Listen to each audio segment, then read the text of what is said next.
রাজকুমারী, কেমন আছো তুমি? ভালো তো? আমি ভালো নেই।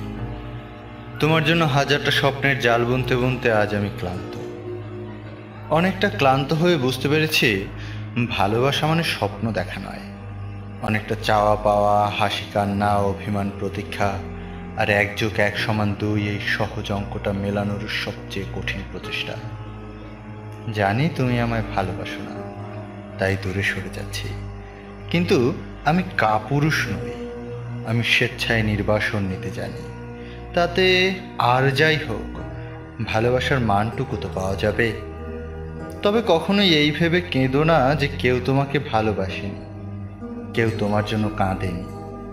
আমি তোমাকে ভালোবেসেছি, আমি তোমার জন্য কেঁদেছি।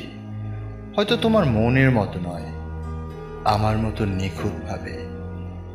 জানো, কোনো এক সময় শুধুই তোমাকে নিয়ে আমার সকল স্বপ্ন, আশা, চাওয়া পাওয়া ছিল।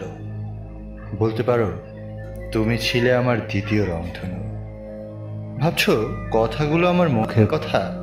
হ্যাঁ হ্যাঁ, তা তুমি ভাবতেই পারো, কারণ তুমি কখনো জানতে চেষ্টা করনি যে তোমাকে কতটা ভালোবাসি। কিন্তু ভুলতে চাচ্ছি, শুধু মুক্তি নিতে চাচ্ছি এই না পাওয়া ভালোবাসা থেকে। হঠাৎ করে বদলে গেছি আমি, তাই তো তোমার জন্য আর অপেক্ষায় থাকবো না।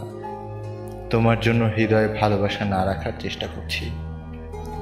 কল করে বা ফেসবুকে আর চাই না, আর চাই না কোনো এক পথের বাঁকে তোমার সাথে আমার দেখা হোক। তবে আমি ওই দিনটার অপেক্ষায় আছি যেদিন না পাওয়া ভালোবাসার কষ্টে তুমিও কাঁদবে। হয়তো ওই দিন আমি মনের অজান্তেই হেসে উঠব। জানি না তুমি আমাকে মিস করবে কিনা, কিন্তু আমি তোমাকে ভীষণ মিস করেছি, করি এবং করব। ইতি, হয়তো তোমার কেউ, রাজকুমার।